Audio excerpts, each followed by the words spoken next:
దాడులను వెంటనే బంగ్లాదేశ్లో హిందువులపై జరిగే దాడులను వెంటనే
ఉండేటటువంటి మైనారిటీలైనటువంటి హిందువుల పైన అక్కడ ఉండేటటువంటి మెజారిటీ పౌరులందరూ కూడా ఇళ్లలో నుంచి బయటికి తీసుకొచ్చేసేసి వాళ్ళను చంపడం కానీ వాళ్ళ యొక్క ఆస్తులను ధ్వంసం చేయడం కానీ వాళ్ళ యొక్క మానాలను తీయడం కానీ జరుగుతుంది.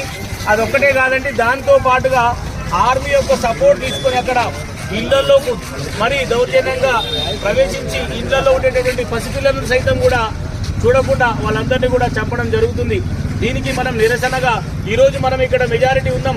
మనం అందరం కూడా ప్రతి ఒక్కరిని మానవతా దృష్టితో చూస్తున్నాం. మనం అట్లాగే పక్క దేశాలు కూడా అదే మానవతా దృష్టితో చూసినప్పుడే ఈ సర్వ మానవాళి అనేది ప్రపంచంలో శాంతియుతంగా జీవించడానికి అవకాశం ఉంటుంది.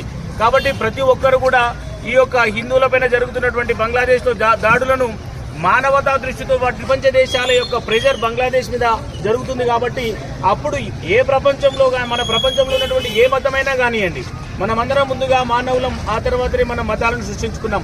కాబట్టి మతపరమైనటువంటి దాడులను ఆపాలి. మనమందరం కూడా మనం సెక్యులర్ ముసుగులో పోతున్నాం. సెక్యులరిజం అంటే ఏంటిదంటే ప్రతి ఒక్క మతాన్ని కూడా గౌరవించాలి అనేటటువంటిది. మరి ఆ గౌరవించడం అనేది మన ఒక్కరికే కాదు, ప్రపంచంలో ఉన్న ప్రతి ఒక్కరు కూడా ప్రతి ఒక్క మతాన్ని గౌరవించాల్సినటువంటి అవకాశం ఎంతైనా ఉంది. కాబట్టి ప్రతి ఒక్కరం కూడా మనం ఈ హిందువులపైన జరిగేటటువంటి దాడులను ప్రభుత్వాలు కూడా నిర్లక్ష్యంతో చూస్తున్నాయి. కాబట్టి మెజారిటీలను కూడా విస్మరించకూడదు, వాళ్ళ యొక్క హక్కులను కూడా కాలరాయదు. కాబట్టి ప్రతి ఒక్కరు కూడా ఈ యొక్క హింసాత్మకమైనటువంటి సంఘటనను ఖండించాలని ఈ యొక్క మీటింగ్ ఉద్దేశించి చెప్పడం జరుగుతుంది. కాబట్టి భారత్ మాతాకి జై శ్రీరామ్, హిందువుల ఐక్యత. అయితే ఈ కార్యక్రమం తర్వాత మళ్ళీ మన కోల్కతాలో బంగ్లాదేశ్ లో ఒక అరాచకమైనటువంటి రిజర్వేషన్ల అంశాన్ని తెర మీదికి లేపి శత్రు దేశాలైనటువంటి బంగ్లాదేశ్ తో చేతులు కలిపి బంగ్లాదేశ్ లో మరి రిజర్వేషన్ల అంశాన్ని తెర మీదికి లేపి ఆ రిజర్వేషన్ అంశాలను మరి హిందూ మతంపై ఉసిగొల్పి హిందూ మతస్థులకు సంబంధించినటువంటి హిందువులను ఎక్కడ దొరికితే ఎక్కడ ఏది దొరికితే అది తీసుకొని చంపుతా ఉన్నారు. ఎంత నిర్దాక్షిణ్యంగా అంటే అంత దారుణంగా చంపుతా ఉన్నారు.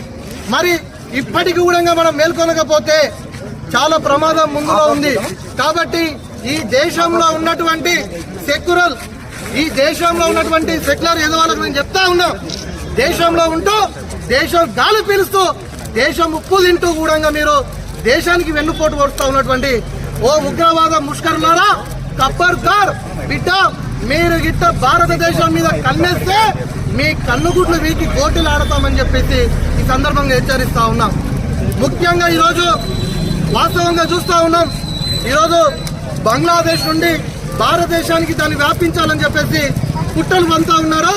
దాని అంతర్గతంగా మన భారతదేశం అంతా కూడా తిప్పికొట్టే ప్రయత్నం చేస్తూ ఉంది. ఇప్పటికీ కూడా మనం సంఘటితంగా కావాలి. ఇంకా ముందు గట్టిగా ఈ అంశాన్ని పోరాడి ముష్కర్ పాకిస్తాన్ ఉగ్రవాద ముక్కులకు మనము ఖచ్చితంగా బుద్ధి చెప్పాల్సిన అవసరం ప్రతి హిందూ సోదరు మీద ఉందని చెప్పేసి తెలియజేసుకుంటూ ఈ కార్యక్రమంలో పాల్గొంటున్నటువంటి నా హిందూ బంధువులకు అందరికీ కూడా హృదయపూర్వక ధన్యవాదాలు తెలియజేస్తూ భారత్